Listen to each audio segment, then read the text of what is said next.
10,000 టన్నుల సామర్థ్యం గల ఆటోమేటిక్ ఇంటిగ్రేటెడ్ గిడ్డంగి ఏపీలో ఏర్పాటు కానుంది. దేశంలో ఎక్కడా లేని విధంగా పూర్తిగా కృత్రిమ మేధతో ఈ రోబోటిక్ గ్రెయిన్ స్టోరేజ్ గిడ్డంగిని మచిలీపట్నం పోర్టు సమీపంలో నిర్మించాలని ప్రభుత్వం యోచిస్తోంది. అన్నపూర్ణ ఏపీ పేరుతో రాష్ట్ర గిడ్డంగుల సంస్థ దీన్ని ప్రతిపాదించింది. దీన్ని అల్ట్రా మోడర్న్ టెక్నాలజీతో డిజైన్ చేశారు. బందరు పోర్టును దృష్టిలో ఉంచుకొని పోర్టును ఆనుకొని ఉన్న మున్సిపల్ స్థలంలో పైలట్ ప్రాజెక్టుగా దీన్ని నిర్మించనున్నారు. దేశంలోని కృత్రిమ మేధతో మానవరహిత సేవలు, అధునాతన సౌకర్యాలు, ఆధునిక సాంకేతికతతో నిర్మించే తొలి గిడ్డంగి ఇదే కానుంది. సాధారణంగా 10,000 టన్నుల గిడ్డంగి నిర్మాణానికి 15 కోట్లు ఖర్చయితే ఈ గిడ్డంగి నిర్మాణానికి 25 కోట్లు వ్యయం కానుంది. హమాలీలో పని లేకుండా ఆహార ధాన్యాల నిల్వ నష్టాలు, తూకంలో తేడాలు, దొంగతనాలు వంటివి జరగకుండా పౌర సరఫరాలు ఎఫ్సీఐ నాఫెడ్ సంస్థ కోసం దీన్ని నిర్మించనున్నారు. ప్రస్తుత గిడ్డంగులకు చెల్లిస్తున్న అద్దె కన్నా 25 తక్కువ వ్యయంతో ఉత్పత్తులను ఇందులో నిల్వ చేసుకునే వెసులుబాటు ఉంటుంది అని అధికారులు చెబుతున్నారు. సాంప్రదాయ గిడ్డంగుల్లో చదరపు మీటరు స్థలంలో 1.5 టన్నుల సరుకు నిల్వ చేస్తే ఈ గిడ్డంగిలో చదరపు మీటర్లో 5 టన్నుల నిల్వ చేయవచ్చు. నిధులు మంజూరైతే త్వరలో నిర్మాణాన్ని చేపట్టనున్నారు. ఏపీలో కొత్త మెడికల్ కాలేజ్ విషయంలో వైసీపీ ప్రభుత్వం చేసిన తప్పులు సరిదిద్దడానికి చేసిన అప్పులు చేర్చడానికి కూటమి ప్రభుత్వం ప్రయాసపడుతోంది. 8,480 కోట్ల అంచనాలతో 15 మెడికల్ కాలేజీల నిర్మాణానికి వైసీపీ ప్రభుత్వం అప్పట్లో శ్రీకారం చుట్టింది. దీనిలో 4,948 కోట్లు రుణాలు తీసుకుంది. అయితే వైసీపీ ప్రభుత్వం నిర్దేశించిన నిర్మాణ వ్యయంతో 20,125 కోట్ల విలువైన పనులు పూర్తి చేసింది. 3 ఏళ్ల వ్యవధిలో కనీసం 50% నిర్మాణ పనులు కూడా పూర్తి చేయకుండా కాలయాపన చేసింది. పైగా వైసీపీ ప్రభుత్వం దిగిపోయే నాటికి 674 కోట్ల విలువైన పనులకు సంబంధించిన బకాయిలను కూటమి ప్రభుత్వంపై మోపింది. ఈ బకాయిలను కాంట్రాక్టు సంస్థలకు కూటమి ప్రభుత్వం విడతల వారీగా చెల్లిస్తోంది. ఈ క్రమంలో ఆదివారం 285 కోట్ల పెండింగ్ బిల్లులు చెల్లించేలా ఉత్తర్వులు జారీ చేసింది. కొన్నాళ్ల కిందట కూడా దాదాపు 110 కోట్ల పెండింగ్ బకాయిలు విడుదల చేసింది. ఇదిలా ఉంటే జగన్ ప్రభుత్వం చేసిన 25% పనుల విలువ దాదాపు 2,125 కోట్లు ఉంటే దీనిలో 1,451 కోట్లు మాత్రమే కాంట్రాక్ట్ సంస్థకు చెల్లించింది. దీంతో మిగిలిన సొమ్ము 674 కోట్లను కూటమి ప్రభుత్వం కాంట్రాక్ట్ సంస్థకు చెల్లించాల్సి వచ్చింది. మరోవైపు 17 మెడికల్ కాలేజీల నిర్మాణాలు కొనసాగించాలంటే మరో 3,532 కోట్లు కేటాయించాలి. ఇప్పుడు ఏపీ ప్రభుత్వం ఉన్న ఆర్థిక పరిస్థితుల్లో కొత్త కాలేజీల నిర్మాణాలకు 3,532 కోట్ల నిధులు కేటాయించే పరిస్థితి లేదు. దీంతో సేఫ్ క్లోజర్ అనే విధానం ద్వారా దాదాపు 10 కాలేజీల నిర్మాణాన్ని నిలుపుదల చేస్తుంది. జగన్ ప్రభుత్వం ఫేజ్ 1 కింద విజయనగరం, రాజమండ్రి, ఏలూరు, మచిలీపట్నం, నంద్యాల మెడికల్ కాలేజీలో అడ్మిషన్లు చేపట్టింది. ఎన్నికలకు ముందు హడావిడిగా ఫేజ్ 2 కింద పాడేరు, మార్కాపురం, మదనపల్లి, పులివెందుల, ఆదోని కాలేజీలో అడ్మిషన్లు చేపట్టాలని ప్రయత్నాలు చేసింది. కానీ భవన నిర్మాణాలు పూర్తి కాక ఫ్యాకల్టీ, మౌలిక సదుపాయాల కొరత వల్ల నేషనల్ మెడికల్ కౌన్సిల్ అడ్మిషన్లకు అనుమతి నిరాకరించింది. ఇక పాడేరు మెడికల్ కాలేజీని కేంద్ర ప్రభుత్వ నిధులతో నిర్మించడంతో ఆ కాలేజీలో మాత్రం 50 సీట్లలో అడ్మిషన్లకు అనుమతించింది. మిగిలిన 7 కాలేజీలు పార్వతీపురం, నర్సీపట్నం, అమలాపురం, పాలకొల్లు, బాపట్ల, పెనుగొండ, పిడుగురాళ్ల కనీస పనులు కూడా ప్రారంభించలేదు. ఇలాంటి తరుణంలో అడ్మిషన్లు జరుగుతున్న 6 కాలేజీలు విజయనగరం, రాజమండ్రి, ఏలూరు, మచిలీపట్నం, నంద్యాల, పాడేరు మినహా మిగిలిన 11 కాలేజీల నిర్వహణ సాధ్యం కాదు అన్న ఆలోచనలో ఏపీ ప్రభుత్వం ఉంది. సాధారణంగా ఏ ప్రభుత్వమైనా పేదలు చదువుకునే సర్కారీ పాఠశాలను అభివృద్ధి చేయాలని ప్రయత్నిస్తుంది. ప్రైవేటు పాఠశాలలకు ధీటుగా బడులకు మెరుగులు దిద్దేలా పథకాలు అమలు చేస్తుంది. కానీ పిల్లలకు మేనమామ అంటూ చెప్పుకున్న జగన్ ప్రభుత్వం అందుకు భిన్నంగా వ్యవహరించింది. ప్రభుత్వ పాఠశాలల రూపురేఖలు మార్చేస్తామని ప్రగల్భాలు పలికిన జగన్ సర్కార్ గత 5 ఏళ్లలో లక్షల మంది విద్యార్థులను ప్రభుత్వ బడులకు దూరం చేసింది. జగన్ ప్రభుత్వం పాఠశాల విద్యను ప్రయోగశాలగా మార్చేసింది. అప్పటి ప్రభుత్వ పెద్దలకు ఏమనిపిస్తే అది అమలు చేసి బడులను భ్రష్టు పట్టించారు. అధికారంలోకి రాగానే ఇంగ్లీష్ మీడియం పేరిట ప్రభుత్వ పాఠశాలలో తెలుగు మీడియాన్ని రద్దు చేశారు. దీంతో గ్రామీణ ప్రాంతాల విద్యార్థులు తీవ్ర ఇబ్బందులు ఎదుర్కొన్నారు. ఆ వెంటనే కోవిడ్ రావడంతో ప్రైవేటు బడుల విద్యార్థులే ప్రభుత్వ పాఠశాలలో చేరారు. కానీ ఆ తర్వాత తీసుకొచ్చిన జీవో 117 ప్రాథమిక విద్యను తీవ్రంగా దెబ్బతీసింది. గ్రామాల్లోని అనేక బడులు మూతపడేందుకు కారణమైంది. జగన్ ప్రభుత్వం తరగతులను విలీనం చేసి ప్రాథమిక విద్యను తీవ్ర స్థాయిలో దెబ్బతీసింది. 4,250 పాఠశాలలో 3 నుంచి 5 తరగతులను సమీపంలో ఉన్నత పాఠశాలలకు తరలించింది. ఈ ఒక్క దెబ్బతో విద్యార్థులు మరో ప్రభుత్వ బడికి కాకుండా సమీపంలోని ప్రైవేటు పాఠశాలకు వెళ్లిపోయారు. అలాగే జీవో 117 ప్రకారం బోధనలు 2గా వర్గీకరించింది. విద్యార్థుల సంఖ్య ఆధారంగా ప్రాథమికోన్నత పాఠశాలలపై ప్రయోగం చేసింది. 2 ఏళ్లలో 45,000 ప్రభుత్వ పాఠశాలను సిబిఎస్ఈ సిలబస్ లోకి మార్చేస్తామని ప్రకటించిన జగన్ 5 ఏళ్లలో 1000 పాఠశాలను మాత్రమే మార్చగలిగారు. దాన్ని కప్పిపుచ్చుకునేందుకు అసలు ఎక్కడుందో తెలియని ఇంటర్నేషనల్ ఐబీని తెరపైకి తీసుకొచ్చారు. ఇక మొత్తం ఐబీ సిలబస్ అంటూ కొంతకాలం ఊదరగొట్టారు. తీరా చూస్తే ఐబీ సిలబస్ దేశం మొత్తంలో 1000 పాఠశాలలో కూడా లేదు. మరోవైపు ఉన్నత విద్య అనంతరం విదేశాలకు వెళ్లేసరికి అవసరమైన టోఫెల్ ను పాఠశాలలో ప్రారంభించారు. ఇంగ్లీష్ టీచర్లు బోధించాల్సిన టోఫెల్ ను సైన్స్, సోషల్ టీచర్లు బోధించేలా అస్తవ్యస్త విధానాలు అమలు చేశారు. ఫలితంగా ప్రభుత్వ బడుల నుంచి తమ పిల్లలను తల్లిదండ్రులు క్రమంగా ప్రైవేటుకు పంపారు. ప్రస్తుత మాజీ ఎంపీలు, ఎమ్మెల్యేలపై దాఖలైన కేసుల్లో పురోగతే లేదు. వారి కేసులను ప్రత్యేక కోర్టులు ఉదారంగా వాయిదా వేస్తున్నాయి. సాక్షులను నిర్దిష్ట తేదీలో న్యాయస్థానాల్లో హాజరుపరచడంలో దర్యాప్తు సంస్థలు విఫలమవుతున్నాయి. దర్యాప్తు, ట్రయల్ విషయాల్లో ప్రజాప్రతినిధుల ప్రభావం అధికంగా ఉన్నట్లు కనిపిస్తోంది అని సీనియర్ న్యాయవాది అమికస్ క్యూరీ విజయ్ హన్సారియా సుప్రీంకోర్టుకు నివేదించారు. కేసుల సత్వర విచారణకు సుప్రీంకోర్టు ఆదేశాలిచ్చినా పదే వాయిదాలు పడుతున్నాయని చెప్పారు. ఈ నేపథ్యంలో కేసుల సత్వర పరిష్కారానికి తాజాగా మార్గదర్శకాలు ఇవ్వాలని ఆయన అభ్యర్థించారు. పలువురు ప్రజాప్రతినిధులు కోర్టులో విచారణకు రావడమే లేదని, వరుసగా 2 సార్లు హాజరు కాని వారి అరెస్టుకు నాన్ బెయిలబుల్ వారెంట్లు జారీ చేయాలని తన తాజా అఫిడవిట్లో కోరారు. 3 ఏళ్లకు పైగా పెండింగ్లో ఉన్న ఎంపీలు, ఎమ్మెల్యేల కేసులను ప్రత్యేక కోర్టులు రోజువారీ విచారించేలా ఆదేశాలు ఇవ్వాలని, ఆ కేసులో ట్రయల్ పూర్తయ్యేదాకా ఆ కోర్టులకు ఇతర రెగ్యులర్ కేసుల బాధ్యతలు అప్పగించకుండా చూడాలి అని సూచించారు. క్రిమినల్ కేసుల్లో దోషులుగా నిరూపణ అయిన ప్రజాప్రతినిధులు ఎన్నికల్లో పోటీ చేయకుండా జీవితకాల నిషేధం విధించాలని కోరుతూ న్యాయవాది అశ్విని ఉపాధ్యాయ్ 2016లో దాఖలు చేసిన పిటిషన్పై కోర్టుకు సహకారి అమికాస్ క్యూరీగా హన్సారియాను సుప్రీంకోర్టు నియమించింది. ఆయా కేసుల్లో పురోగతిపై ఆయన 2 రోజుల కింద 21వ అఫిడవిట్ ను దాఖలు చేశారు. జస్టిస్ దీపాంకర్ దత్తా, జస్టిస్ మన్మోహన్ తో కూడిన ధర్మాసనం సోమవారం ఈ అంశంపై విచారణ జరపనుంది. దేశవ్యాప్తంగా ప్రస్తుత మాజీ ప్రతినిధులపై 4732 క్రిమినల్ కేసులు పెండింగ్లో ఉన్నాయని హన్సారియా పేర్కొన్నారు. ఇందులో 892 కేసులు ఒక్క 2024లోనే నమోదయ్యాయని తెలియజేశారు. 2024లో ఏర్పడిన ప్రస్తుత లోక్సభలో సగం మందికి పైగా క్రిమినల్ కేసులున్నాయి. 251 మంది ఎంపీలపై క్రిమినల్ కేసులు ఉండగా వాటిలో తీవ్ర నేరాభియోగాలు ఎదుర్కొంటున్న వారు 170 మంది ఉన్నారు. ఉత్తరప్రదేశ్లోని 80 మంది ఎంపీల్లో 40 మందిపై క్రిమినల్ కేసులు ఉండగా వారిలో 34 మందిపై తీవ్ర అభియోగాలు ఉన్నాయి. అలాగే మహారాష్ట్రలో 24 మంది ఎంపీలపై, పశ్చిమ బెంగాల్లో 22 మంది, బీహార్లో 21 మంది, తమిళనాడులో 26 మందిపై క్రిమినల్ కేసులు ఉన్నాయి. తిరుమల శ్రీ వెంకటేశ్వరుడి లడ్డూ ప్రసాదానికి కల్తీని సరఫరా చేసిన వ్యవహారంలో 4 కీలక నిందితులను ప్రత్యేక దర్యాప్తు బృందం అరెస్ట్ చేసింది. సుప్రీంకోర్టు ఆదేశాలతో సిబిఐ నేతృత్వంలో ఏర్పాటు చేసిన సేట్ ఉత్తరాఖండ్లోని రూర్కూరిలో ఉన్న బోలేబాబా ఆర్గానిక్ డైరీ డైరెక్టర్లు విపిన్ జైన్, పోమిల్ జైన్, తిరుపతి జిల్లా పెళ్లకూరు మండలం పెనమాకలోని Vaishnavi dairy specialities limited CEO Apoorva Vinay Kant Chavda, తమిళనాడులోని దిండిగల్లో ఉన్న AR dairy managing director Raju Rajasekharan ను అరెస్ట్ చేసింది. కల్తీ జరిగిన కాలంలో విపిన్ జైన్, పోమిల్ జైన్ వైష్ణవి డైరీ డైరెక్టర్లుగా ఉన్నట్లు రిమాండ్ రిపోర్టులో పేర్కొన్నారు. 4గురిని ఆదివారం మధ్యాహ్నం అదుపులోకి తీసుకుని తిరుపతి అలిపిరిలోని భూదేవి కాంప్లెక్స్ లో ఉన్న సిట్ కార్యాలయానికి తరలించారు. రాత్రి 8:20 సమయంలో రిమాండ్ రిపోర్టు సిద్ధం చేసి వైద్య పరీక్షల నిమిత్తం 4గురిని భారీ భద్రత నడుమ రుయా ఆసుపత్రికి తీసుకువెళ్లారు.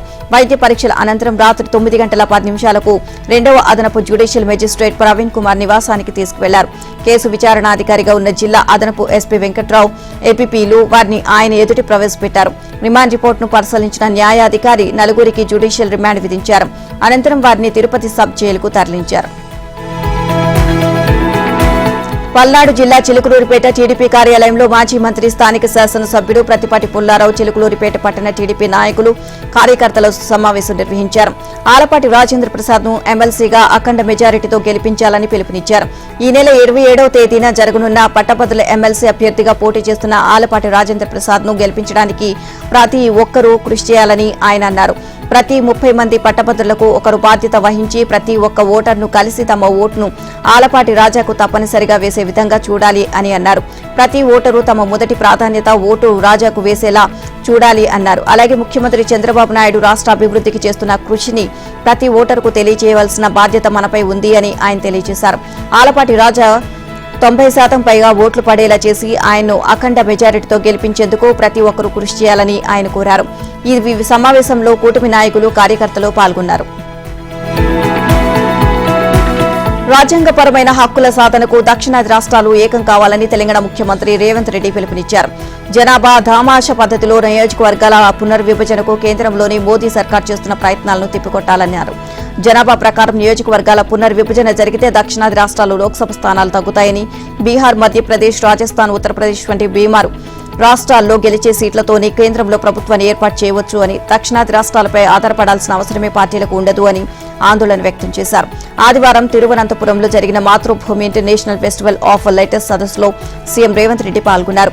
మెరుగైన సంక్షేమ కార్యక్రమాలను అమలు చేస్తూ కుటుంబ నియంత్రణను పాటించినందుకు దక్షిణాది రాష్ట్రాలను శిక్షిస్తారా అని కేంద్రాన్ని నిలదీశారు. జనాభా లెక్కల ప్రకారం కాకుండా ప్రతి రాష్ట్రానికి 50% సీట్లను పెంచాలి. దీనివల్ల అన్ని రాష్ట్రాల్లో సీట్లు పెరుగుతాయని సూచించారు. ఇదే సూచనను మోదీ దృష్టికి తీసుకువెళ్లినట్లు చెప్పారు. ఒకే దేశం ఒకే ఎన్నిక విధానానికి తాము వ్యతిరేకమని, ఒకే వ్యక్తి ఒకే పార్టీకి నిదర్శనమని, ఇది మోదీ రహస్య ఎజెండా అని ఆరోపించారు. బీజేపీ ప్రధాని మోదీ ప్రతిదాన్ని తమ నియంత్రణలోకి తీసుకునే ప్రయత్నం చేస్తారు. ఇది ప్రజాస్వామ్యానికి పెనుముప్పు. దీన్ని తిప్పికొట్టేందుకు కేరళ, తమిళనాడు, కర్ణాటక, ఆంధ్రప్రదేశ్, తెలంగాణ, పుదుచ్చేరి ప్రజలు ఏకమవ్వాలి అని పిలుపునిచ్చారు. హర్యానాలోని కాంగ్రెస్ ను కేజ్రీవాల్ దెబ్బతీశారని, అది ఆయనకు ఢిల్లీలో ప్రతికూలమైందని, అంతిమంగా బీజేపీ లబ్ధి పొందింది అని అభిప్రాయపడ్డారు.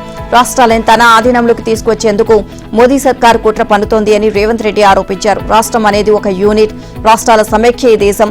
రాష్ట్రాల ప్రాథమిక హక్కులను మోదీ విస్మరించలేరు. ఇక రాష్ట్రాలను స్థానిక సంస్థలుగా మార్చి తన ఆధీనంలోకి తెచ్చుకోవాలని మోదీ ఆకాంక్షిస్తున్నారు. ఇప్పుడు విద్యారంగంలో మార్పులు అందుకు నిదర్శనం. భవిష్యత్తులో రాష్ట్ర వర్సిటీల వైస్ ఛాన్సలర్లను సైతం కేంద్రమే నిర్ణయించేలా నిబంధనలు మారుస్తున్నారు. ఇక నదుల అనుసంధానం విషయంలోనూ రాష్ట్రాల అధికారులను లాక్కుంటున్నారు అని అన్నారు. లిక్కర్ స్కామ్ భాగస్వామి అయిన కేజ్రీవాల్ ఢిల్లీలో ఓడిపోవడంతో బీఆర్ఎస్ లో కలవరం మొదలుపెట్టినట్లు కేంద్ర మంత్రి, బీజేపీ రాష్ట్ర అధ్యక్షుడు కిషన్ రెడ్డి అన్నారు. అందుకే పాత దోస్తు అయిన కాంగ్రెస్ తో మళ్లీ జతకట్టేందుకు కేటీఆర్ బహిరంగ ఆహ్వానం పలికారని పేర్కొన్నారు. కాంగ్రెస్, బీఆర్ఎస్ ఎప్పటి నుంచో మిత్రులని ఆయన స్పష్టం చేశారు. ఇందుకు సంబంధించిన అనేక విషయాలను ప్రస్తావిస్తూ కిషన్ రెడ్డి ట్వీట్ చేశారు. కేసీఆర్ రాజకీయ జీవితం కాంగ్రెస్ తోనే మొదలైందని, 2004లో కాంగ్రెస్ తో కలిసి ఎన్నికల్లో గెలిచి యూపీఏ 1లో కేంద్ర మంత్రి అయ్యారని, 2014లో బీఆర్ఎస్ ను కాంగ్రెస్ లో విలీనం చేసేందుకు కూడా సిద్ధమయ్యారని కిషన్ రెడ్డి అన్నారు. ఇక బీఆర్ఎస్ అధికారంలో ఉన్నప్పుడు కేవలం 2 లక్షలకే కాంగ్రెస్ కార్యాలయం కోసం విలువైన 10 ఎకరాల స్థలాన్ని అప్పగించిందని, 2023 అసెంబ్లీ ఎన్నికల్లో, 2024 సార్వత్రిక ఎన్నికల సమయంలో బీజేపీని ఓడగట్టేందుకు కూటమి ప్రభుత్వంలో చేరేందుకు సిద్ధమేనన్న సంకేతాలను కేటీఆర్ చాలా స్పష్టంగా ఇచ్చారని కిషన్ రెడ్డి తన ట్వీట్లో చేశారు. ఇక దీనికి కాంగ్రెస్ కూడా వంత పాడింది అని, కాంగ్రెస్ జెండాపై గెలిచిన ఎమ్మెల్యేలు బీఆర్ఎస్ లో చేరి మంత్రులు అవుతారు అంటూ విమర్శించారు. ఇద్దరి ఆలోచనలు ఒకటే అని చెప్పేందుకు ఇంతకన్నా ఏం కావాలి అంటూ రాష్ట్రపతిగా గిరిజన మహిళ అయిన ద్రౌపది ముర్మును ఓడించేందుకు ఈ 2 పార్టీలు ఒకటయ్యాయని కిషన్ రెడ్డి ఆరోపించారు. మజ్లిస్ పార్టీ ప్రాపకం, ముస్లిం ఓట్ల కోసం ఉమ్మడి పౌర స్మృతి విషయంలోనూ 2 ఒకటయ్యాయి అంటూ ట్వీట్ చేశారు. పార్టీ మారిన ఎమ్మెల్యేలపై అనర్హత వేటు వేయాలి అంటూ BRS working president KTR MLA పాడి కౌశిక్ రెడ్డి పిటిషన్ దాఖలు చేశారు. ఈ పిటిషన్ ఇవాళ సుప్రీంకోర్టులో విచారణకు రానుంది. జస్టిస్ బీఆర్ గవాయ్, జస్టిస్ వినోద్ చంద్రన్ ధర్మాసనం విచారణ చేపట్టనుంది. ఇందుకు ముందు ఎమ్మెల్యేల పార్టీ ఫిరాయింపు వ్యవహారంలో కీలక పరిణామం చోటు చేసుకుంది. సుప్రీంకోర్టు ఆదేశాల మేరకు పార్టీ ఫిరాయించిన ఎమ్మెల్యేలకు నోటీసులు జారీ అయ్యాయి. బీఆర్ఎస్ నుంచి కాంగ్రెస్ లో చేరిన 10 మంది ఎమ్మెల్యేలకు అసెంబ్లీ కార్యదర్శి నోటీసులు జారీ చేశారు. పార్టీ ఫిరాయింపులపై లిఖితపూర్వక సమాధానం చెప్పాలని నోటీసులో పేర్కొన్నారు. పార్టీ మారిన ఎమ్మెల్యేలపై అనర్హత వేటు వేయాలని సుప్రీంకోర్టును బీఆర్ఎస్ ఆశ్రయించిన విషయం తెలిసిందే. పార్టీ ఫిరాయించిన ఎమ్మెల్యేలపై 4 నెలల్లో చర్యలు తీసుకోవాలని గతంలోనే తెలంగాణ హైకోర్టు ఆదేశించింది. అయినప్పటికీ ఎలాంటి పురోగతి లేకపోవడంతో బీఆర్ఎస్ పార్టీ సుప్రీంకోర్టును ఆశ్రయించింది. ఫిరాయించిన ఎమ్మెల్యేలపై చర్యలు తీసుకోకుండా తెలంగాణ అసెంబ్లీ స్పీకర్ కాలయాపన చేస్తున్నారంటూ కేటీఆర్ సుప్రీంకోర్టులో జనవరి 29వ తేదీన ఫ్రైడ్ దాఖలు చేశారు. స్పీకర్ వెంటనే అనర్హత పిటిషన్లపై నిర్ణయం తీసుకునేలా ఆదేశాలు జారీ చేయాలని ఆయన కోర్టును కోరారు. అయితే ఫిరాయింపులపై బీఆర్ఎస్ ఎమ్మెల్యే పాడి కౌశిక్ రెడ్డి చేసిన స్పెషల్ లీవ్ పిటిషన్ విచారణ నడుస్తుంది. ఈ క్రమంలో ఈ 2 పిటిషన్లను కలిపి 10వ తేదీన విచారణ చేస్తామని ద్విసభ్య ధర్మాసనం తెలియజేసింది. బీఆర్ఎస్ పార్టీ మీద గెలిచిన ఎమ్మెల్యేలు శ్రీనివాస్ రెడ్డి, బండ్ల కృష్ణమోహన్ రెడ్డి, కాళీ యాదయ్య, ప్రకాష్ గౌడ్, అరికపూడి గాంధీ, గూడెం మహిపాల్ రెడ్డి, సంజయ్ కుమార్లు కాంగ్రెస్ లోకి పార్టీ ఫిరాయించిన సంగతి తెలిసిందే. వీళ్లపై అనర్హత వేటు వేయాలని కేటీఆర్ డిమాండ్ చేశారు. ఫిరాయింపులపై బీఆర్ఎస్ ఎమ్మెల్యే పాడి కౌశిక్ రెడ్డితో సహా పలువురు స్పెషల్ లీవ్ పిటిషన్ వేసిన సంగతి తెలిసిందే. జస్టిస్ గవాయ్, అగస్టిన్ జార్జ్ మజీహ్లతో కూడిన ధర్మాసనం ఈ పిటిషన్ను జనవరి 31న విచారణ జరిపింది. ఎమ్మెల్యేలపై 4 నెలల్లోగా చర్యలు తీసుకోవాలి అని కిందటి ఏడాది మార్చి తెలంగాణ హైకోర్టు ఆదేశించిందని, అయితే కోర్టు ఆదేశాలను తెలంగాణ స్పీకర్ ధిక్కరించారని, కనీసం నోటీసులు కూడా జారీ చేయలేదని పాడి కౌశిక్ రెడ్డి తన పిటిషన్లో పేర్కొన్నారు. హైడ్రా కూల్చివేతలపై తెలంగాణ హైకోర్టు మరోసారి ఆగ్రహం వ్యక్తం చేస్తుంది. వారాంతంలో ప్రత్యేకంగా ఆదివారం రోజు కూల్చివేతలు చేపట్టవద్దని చెప్పినా మీరు వినరా అని హైకోర్టు హైడ్రాపై ఆగ్రహాన్ని వ్యక్తం చేస్తుంది. ఆదివారం కూల్చివేతలు చేపట్టాల్సిన అత్యవసరం ఏమొచ్చింది, అంత తొందర ఎందుకు అని ధర్మాసనం సూటిగా ప్రశ్నించింది. సహజ న్యాయ సూత్రాలకు విరుద్ధంగా తగిన అవకాశం ఇవ్వకుండా హైడ్రా కూల్చివేతలు చేపట్టడానికి తప్పుపట్టింది. అబ్దుల్లాపూర్ మేట్ మండలం కోహెడ గ్రామంలో కూల్చివేతలు నిలిపివేయాలని ఆదివారం ఉత్తర్వులు జారీ చేసింది. ఈ నెల 7వ తేదీన నోటీసు ఇచ్చిన 9వ తేదీన కూల్చివేతలు చేపడుతుండడాన్ని వ్యతిరేకిస్తూ ఎస్ బాలారెడ్డి హైకోర్టులో హౌస్ మోషన్ పిటిషన్ దాఖలు చేశారు. ఈ పిటిషన్పై జస్టిస్ కె లక్ష్మణ్ ధర్మాసనం విచారణ చేపట్టింది. పిటిషనర్ తరపు న్యాయవాది వాదిస్తూ పట్టాదారు పాసు పుస్తకం, లింకు డాక్యుమెంట్లు, టైటిల్ పత్రాలు సమర్పించాలని నోటీసు ఇచ్చారని తెలియజేశారు. మధ్యలో శనివారం ఒక్కరోజే సమయం ఇచ్చి ఆదివారం కూల్చివేతలు చేపట్టారని చెప్పారు. ఇది అన్యాయమని పేర్కొన్నారు. హౌస్ మోషన్ పిటిషన్ దాఖలు చేసే సమయానికే కూల్చివేతలు మొదలుపెట్టారని పేర్కొన్నారు. వాదనలు నమోదు చేసుకున్న ధర్మాసనం హైడ్రా తీరుపై మండిపడింది. గతంలోనే హైడ్రా కమిషనర్ కు ప్రత్యేకంగా కోర్టుకు హాజరైనప్పుడు వారాంతాల్లో ఆదివారాల్లో కూల్చివేతలు వద్దు అని స్పష్టంగా చెప్పామని గుర్తు చేసింది. దీనిపై పలు సుప్రీంకోర్టు, హైకోర్టు తీర్పులను ప్రస్తావించి వాటిని చదువుకోవాలి అని స్పష్టంగా చెప్పామని తెలిపింది. శుక్రవారం నోటీసు ఇచ్చి శనివారం వ్యక్తిగత విచారణకు పిలిచి ఆదివారం కూల్చివేతలు చేపట్టాల్సిన తొందర ఏమిటి అని ఆగ్రహాన్ని వ్యక్తం చేసింది. కఠిన చర్యలకు దిగే ముందు తగిన అవకాశం ఇవ్వాలి అన్న కనీస మర్యాద పాటించరా అని పేర్కొంది. ఈ మేరకు కూల్చివేతలు ఆపాలని పేర్కొంటూ టైటిల్ పత్రాలు సమర్పించడానికి పిటిషనర్కు వారం పాటు గడువు ఇచ్చింది. ఇక నోటీసులు, విచారణ, కూల్చివేతలకు తగిన సమయం ఇవ్వకపోతే కఠిన చర్యలుంటాయని స్పష్టం చేసింది. ముఖ్యంగా సెలవుల్లో ఇలాంటి చర్యలకు పాల్పడరాదు అని అధికారులకు హెచ్చరించింది. నెల్లూరు జిల్లాలో అభివృద్ధిపై అధికారులతో మంత్రులు ఆనం రామనారాయణ రెడ్డి, నారాయణ, ఫరూక్, ఎమ్మెల్యేలు సోమిరెడ్డి చంద్రమోహన్ రెడ్డి, కావ్య కృష్ణారెడ్డి, ఇంటూరి నాగేశ్వరరావు సమావేశమయ్యారు. జిల్లాలో అభివృద్ధి, సంక్షేమంపై విస్తృతంగా చర్చించారు. అనంతరం జిల్లా ఇన్ఛార్జ్ మంత్రి ఫరూక్ మాట్లాడుతూ నెల్లూరు జిల్లాకి ఎయిర్పోర్ట్ రాబోతోంది అని, టీడీపీ ప్రభుత్వ హయాంలో 1350 ఎకరాల భూముల సేకరణ జరిగింది అని చెప్పారు. 700 ఎకరాల భూముల క్లియర్ గా ఉన్నాయని, వీలైనంత త్వరగా ఎయిర్పోర్ట్ ను తీసుకొస్తామని తెలియజేశారు. కావలి ఎమ్మెల్యే కావ్య కృష్ణారెడ్డి మాట్లాడుతూ కావలికి ఎయిర్పోర్ట్ రాబోతుందని, కేంద్ర మంత్రి రామ్మోహన్ నాయుడుతో మంత్రి నారాయణ మాట్లాడారని, ఎయిర్పోర్ట్ ఏర్పాటుకు సుముఖంగా వ్యక్తం చేశారు అని వివరించారు. కావలి నియోజకవర్గం దామవరంలో ఎయిర్పోర్టు అవసరం ఉంది అని అన్నారు. Ramayapatnam port, BPCL, Indo seal కంపెనీలు రాబోతున్నాయని చెప్పారు. ఇప్పటికే జువ్వల దిన్నే హార్బర్ ఉందని, ఎయిర్పోర్టుతో పాటు బిట్రగుంటలో రైల్వే లాజిస్టిక్ హబ్ అవసరం ఉంది అని అన్నారు. సీఎం చంద్రబాబుకు తెలియజేశామని, ఆయన కూడా సుముఖం వ్యక్తం చేశారు అని చెప్పారు.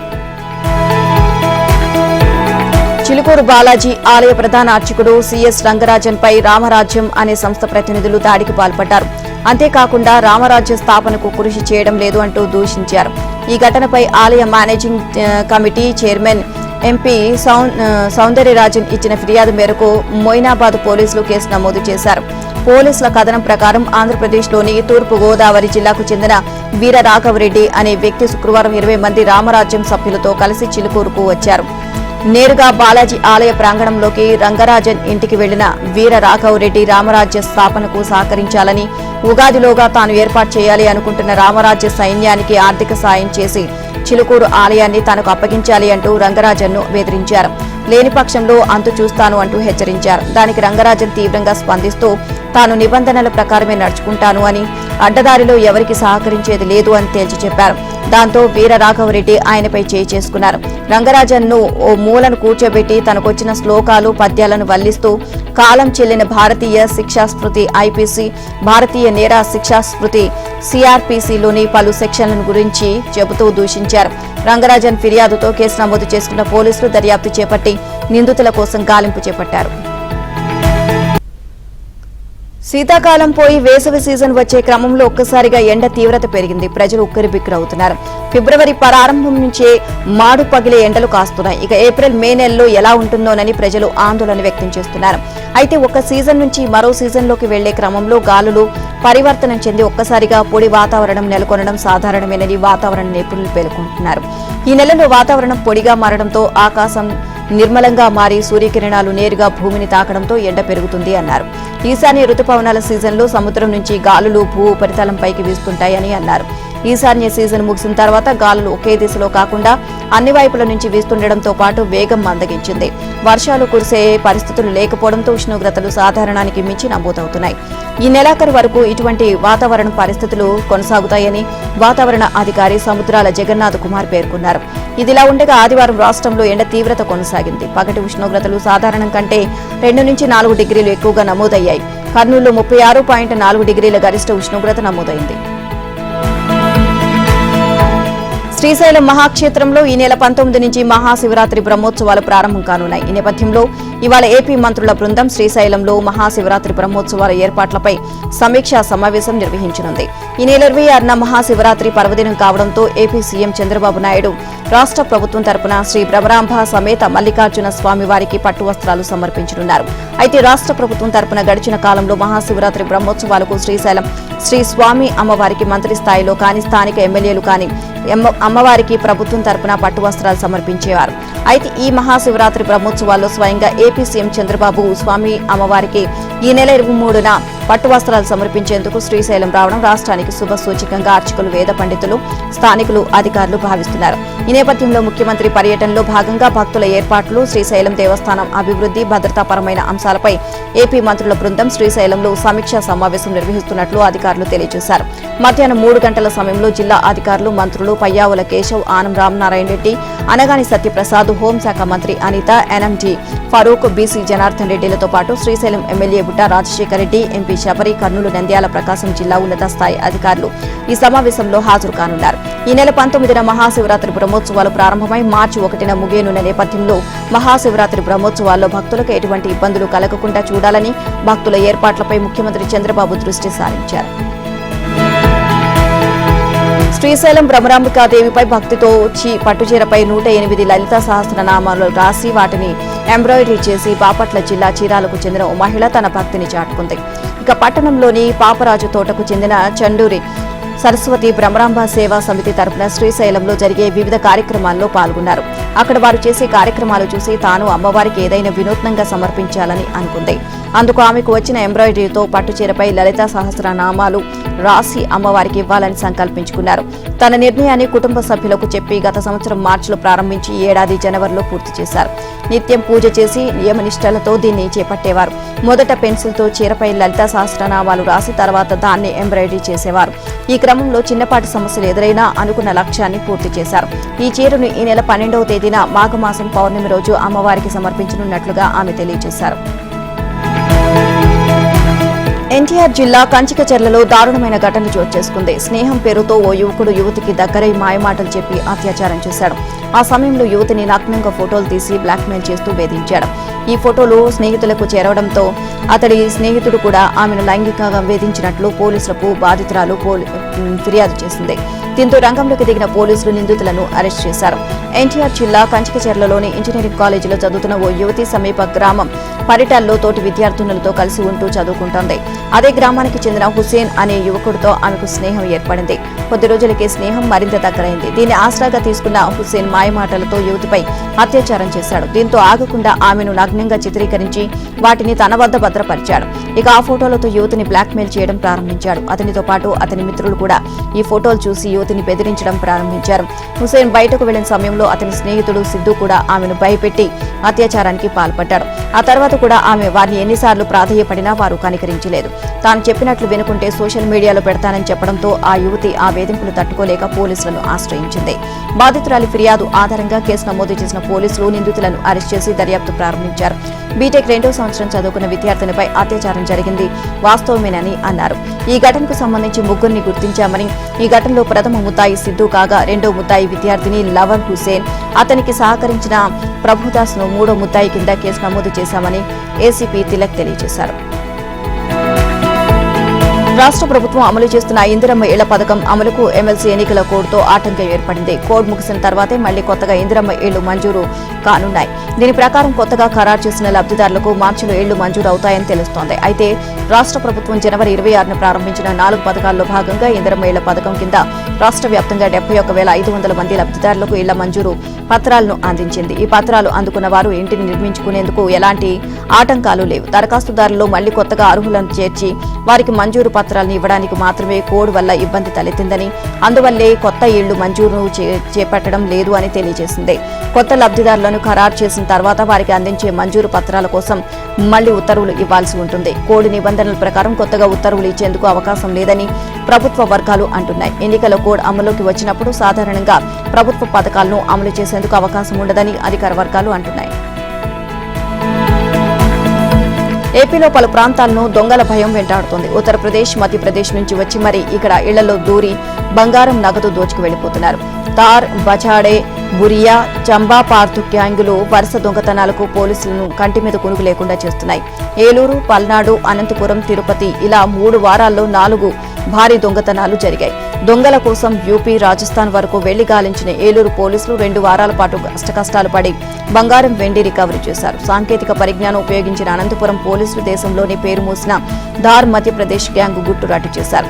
సంక్రాంతి పండుగ సమయంలో ఏలూరులోని ఒక బంగారం దుకాణం నుంచి భారీగా నగలు, వెండి వస్తువులు దోచుకుని 4 దొంగల గ్యాంగ్ పరారైంది. అలాగే పల్నాడు జిల్లాలోని 3 ప్రాంతాల్లో సంక్రాంతి వేళ దొంగలు చోరీలకు పాల్పడ్డారు. రాజస్థాన్ నుంచి వచ్చిన వీరు ముందుగా విజయవాడ, గుంటూరులో బైకులు దొంగతనం చేశారు. వాటిపై పల్నాడు వెళ్లి అక్కడ ఇల్లు దోచేశారు. ఇక అనంతపురం శ్రీనగర్ కాలనీలోని 3 ఇళ్లలోకి చొరబడి తార్ గ్యాంగ్ గత నెలలో పెద్ద మొత్తంలో నగదు, భారీగా బంగారు, వజ్రాభరణాలు అపహరించారు. దొంగలు వేలిముద్రలు సేకరించిన అనంతపురం పోలీసులు మధ్యప్రదేశ్కు వెళ్లి మారుమూల గ్రామాల్లో జల్లెడ పట్టి మరీ ఈ గ్యాంగులో కీలకమైన 3 అదుపులోకి తీసుకున్నారు. భద్రాద్రి కొత్తగూడెం జిల్లా మణుగూరు నుండి ఉత్తరప్రదేశ్లోని ప్రయాగరాజ్ కుంభమేళా వరకు సైకిల్ యాత్ర చేపట్టాడు ఆర్టీసీ రిటైర్డ్ ఉద్యోగి. రోజురోజుకు దేశంలో పర్యావరణంపై ముప్పు వాటిల్లుతోంది అని, రాబోయే రోజుల్లో కాలుష్య రహిత వాహనాలు సమకూర్చుకుని కాలుష్య నివారణ, ట్రాఫిక్ క్లియరెన్స్ ధ్యేయంగా ప్రజల అవసరాలే ప్రధానంగా భావించి ప్రజలు చైతన్యపరిచేందుకు ఈ సైకిల్ ర్యాలీ యాత్ర చేపట్టినట్లు రిటైర్డ్ ఆర్టీసీ ఉద్యోగి కృష్ణ తెలియజేశారు. కుంభమేళాకు వెళ్లే వాహనాలతో ప్రయాగరాజ్ దారులన్నీ కిక్కిరిసిపోతున్నాయి. ఇక ప్రయాగరాజ్ కాన్పూర్, ప్రయాగరాజ్ లక్నవూ, ప్రతాప్గఢ్, ప్రయాగరాజ్ వారణాసి, మిర్జాపూర్, ప్రయాగరాజ్ రేవా వెళ్లే జాతీయ రహదారిలో 3 రోజులుగా విపరీతమైన రద్దీ కొనసాగుతోంది. 48 గంటలుగా ట్రాఫిక్ లోని చిక్కుకున్నట్లు అనేక మంది ప్రయాణికులు పేర్కొంటున్నారు. ఇక 50 కిలోమీటర్ల మేర దూరానికే 10 నుంచి 12 గంటల సమయం పడుతుందని వాపోతున్నారు. ఇందుకు సంబంధించిన వీడియోలు సోషల్ మీడియాలో పోస్ట్ చేస్తున్నారు. ఇక ప్రయాగరాజ్కు వెళ్తున్న వాహనాల రద్దీ దృష్ట్యా ఆదివారం నాడు మధ్యప్రదేశ్ పరిధిలోని అనేక జిల్లాల్లో ట్రాఫిక్ ను ఎక్కడికక్కడ నిలిపివేశారు. రాష్ట్రంలోని కంటిని, మహార్, రివా జిల్లాలో పరిస్థితి దారుణంగా ఉన్నట్టు తెలుస్తుంది. కర్ణాటక, ఏపీ, తెలంగాణ, మహారాష్ట్ర, రాజస్థాన్తో పాటు ఇతర రాష్ట్రాల నుంచి భారీగా భక్తులు కుంభమేళాకు తరలి వెళ్తున్నారు. ప్రయాగరాజ్ మహాకుంభమేళాలో రాష్ట్రపతి ద్రౌపది ముర్ము సోమవారం నాడు పాల్గొంటున్నారు. గంగా, యమున, సరస్వతి పవిత్ర నదులు కలిసే త్రివేణి సంగమంలో పవిత్ర స్నానం చేస్తారు. రాష్ట్రపతి కార్యాలయం ఆదివారం నాడు ఒక అధికారిక ప్రకటనలో ఈ విషయం తెలియజేసింది. మహాకుంభమేళాలో రాష్ట్రపతి ద్రౌపది ముర్ము పర్యటన సుమారు 8 గంటల సేపు జరుగుతుంది. పలు ఆధ్యాత్మిక కార్యక్రమాల్లోనూ పాల్గొంటారు. సంగమ స్నానం అనంతరం అక్షయ్ వత్, బడే హనుమాన్ ఆలయాల్లో పూజ, దర్శనంలో పాల్గొంటారు. దేశ రాజధాని ఢిల్లీలో ఆమ్ ఆద్మీ పార్టీ పరాజయం పాలైన సంగతి తెలిసిందే. దీనిపై ఆప్ మాజీ నేత, న్యాయవాది ప్రశాంత్ భూషణ్ స్పందిస్తూ పార్టీ జాతీయ కన్వీనర్, మాజీ సీఎం అరవింద్ కేజ్రీవాల్ పై తీవ్ర విమర్శలు చేశారు. ఈ ఓటమికి కేజ్రీవాలే కారణమని ఆరోపించారు. పారదర్శకం, ప్రజాస్వామ్యం, జవాబుదారీతనం కోసం రాజకీయాల్లో ప్రత్యామ్నాయ శక్తిగా ఉండాల్సిన పార్టీని కేజ్రీవాల్ చాలా తొందరగా అవినీతిమయం చేశారు అని ఆరోపించారు. తన కోసం 45 కోట్లతో శిష్ మహాల్ నిర్మించుకున్నారని, లగ్జరీ కార్లలో తిరిగారు అని విమర్శించారు. ఆయన నిజమైన పాలనా విధానాన్ని మరిచి అవినీతి మార్గంలో ప్రభుత్వాన్ని నడిపారని అన్నారు. ప్రశాంత్ భూషణ్ 2015లో ఆప్ నుంచి బహిష్కరణకు గురైన సంగతి తెలిసిందే. రోహిత్ శర్మ శతకంతో ఆదివారం ఇంగ్లాండ్తో జరిగిన 2వ వన్డేలో భారత్ 4 వికెట్ల తేడాతో ఘన విజయం అందుకుంది. తద్వారా 2-0తో మరో మ్యాచ్ ఉండగానే సిరీస్ను కూడా ఖాతాలో వేసుకుంది. ఆఖరిదైన 3వ వన్డే బుధవారం అహ్మదాబాద్లో జరుగుతుంది. మ్యాచ్లో ముందుగా బ్యాటింగ్కు దిగిన ఇంగ్లాండ్ 49.5 ఓవర్లో 304 పరుగులకు ఆలౌట్ అయింది. Joe Root 69, Ben Duckett 65, Livingstone 41, captain Jos Buttler 34, Brook 31 కలిసికట్టుగా రాణించారు. జడేజాకు 3 వికెట్లు దక్కాయి. భారీ ఛేదనలో భారత్ 44.3 ఓవర్లో 6 వికెట్లకు 308 పరుగులు చేసి గెలిచింది. ఒక ఓపెనర్ శుభ్మన్ గిల్ 60, శ్రేయస్ అయ్యర్ 44, అక్షర్ పటేల్ 41 నాటౌట్ ఆకట్టుకున్నారు. ఇక ఓవర్టన్ కు 2 వికెట్లు లభించాయి. Century hero Rohit player of the match గా నిలిచారు. భారీ ఛేదనలో భారత్ కు అదిరిపోయే ఆరంభం దక్కింది. ఓపెనర్లు రోహిత్, గిల్ ఇంగ్లాండ్ బౌలర్లను యథేచ్ఛగా ఆడేసుకున్నారు. పిచ్ నుంచి బౌలర్లకు ఎలాంటి సహకారం అందకపోవడంతో భారత్ కు అలవోకగా పరుగులు సమకూర్చాయి. ఇక ముఖ్యంగా రోహిత్ రెండో ఓవర్లో వరుసగా 4-6తో స్టేడియంలో ఫుల్ జోష్ ని నింపాడు. ఇక అతను కుదురుకున్నట్లే అని ఫ్యాన్స్ అంతా సంబరపడ్డారు. వారిని ఏమాత్రం నిరాశకు గురి చేయకుండా రోహిత్ ఆ తర్వాత కవర్ డ్రైవ్ తో ఫ్లిక్ షాట్ తో సంబంధించిన సిక్సర్లతో మ్యాచ్ లో హైలైట్ గా నిలిచారు. శతకానికి దగ్గరగా వచ్చిన రోహిత్ మాత్రం దూకుడు కొనసాగించాడు. 26వ ఓవర్లో ముందుకు వచ్చి మరి లాంగ్ ఆఫ్ లో బాదిన సిక్సర్ తో రోహిత్ కెరీర్ లో 32వ శతకాన్ని పూర్తి చేశాడు.